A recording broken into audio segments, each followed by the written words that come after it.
Yo, what's up? Good morning mga kadiskarte. Touchdown nga pala tayo dito sa may Binangonan ng Rizal. Nandito tayo ngayon kasi may gagawin tayong client natin, Toyota Hiace. Kasama ko yung mga batang makulit kasi mag-swimming daw sila kasi magpapaswimming daw sa atin si Bossing.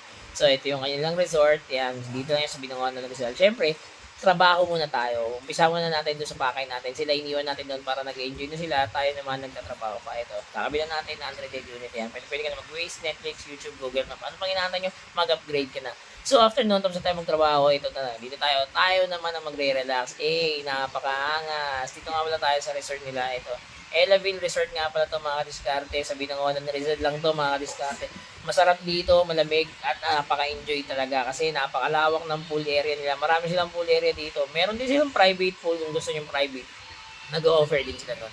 Tapos ito, yung area nila mga bossing, mga kadiskarte, talaga namang napakalaki. Tapos nag-ano rin sila dito ng mga kasal. Marami silang event place dito. Kung gusto niyo, pwede rin yung mga kasal dito.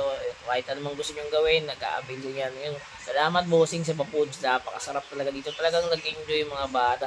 Sigurado mapapaulit kami dito kasi sabi ng mga bagets ko dito, Dad, can we go back here? Sabi ko, next time na lang kasi nga, tapos na yung ano natin dito trabaho. So, siguro, mag-a-avail na ulit tayo kay Bossing pag gusto mong magpunta ulit dito. Ayan, sa mga gusto mong magpunta dito, Binangonan Rizal lang yan. Wish lang yung Elaville Resort. Okay, salamat. Ingat.